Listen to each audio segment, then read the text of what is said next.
Chapter 3.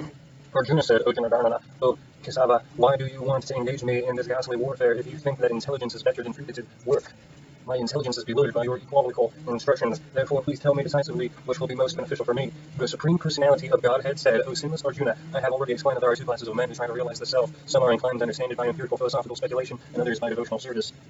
Not by merely abstaining from work can one achieve freedom from reaction, nor by renunciation alone can one attain perfection. Everyone is forced to act helplessly according to the qualities he is acquired from the modes of material nature. Therefore, no one can refrain from doing something, not even for a moment. One who restrains the sense of action, but whose mind dwells on the sense of objects, certainly deludes himself, is called a pretender. One, on the other hand, is a sincere person who tries to control the active senses of the mind and begins karma yoga and Krishna consciousness without attachment. He is by far superior. Perform or prescribe a duty, for doing so is better than not working. One cannot even maintain one's physical body without work. Work done as sacrifice for Vishnu has to be performed, otherwise work causes bondage in the material world. Therefore, O son of Kunti, perform your prescribed duties for his satisfaction in the way that you will always remain free from bondage. In the beginning of creation, the Lord of all creatures sent forth generations of men and demigods along with sacrifices for Vishnu and blessed them by saying, Be thou happy by the Vyajana sacrifice, because its performance will bestow upon you everything desirable for living happily and achieving liberation. The demigods being pleased by sacrifices will always please you, and thus by cooperation between men and demigods prosperity will reign for all.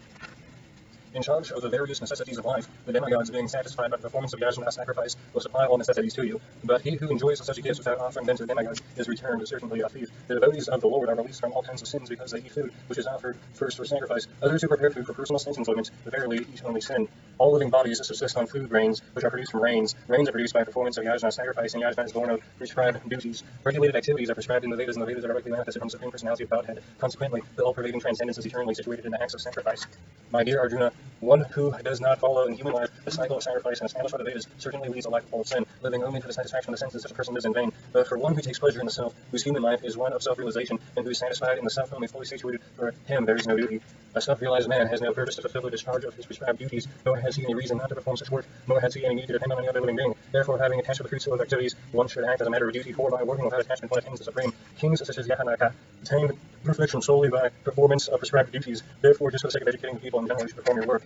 Whatever action a great man performs, common men follow, and whatever standards he sets by exemplary acts, all the world pursues. The son of Pritha, there is no work prescribed for me within all three planetary systems, nor am I in want of anything, nor have I need to obtain anything, yet I am engaged in prescribed duties. For if I ever failed to engage in carefully performing prescribed duties, O Partha, certainly all men would follow my path.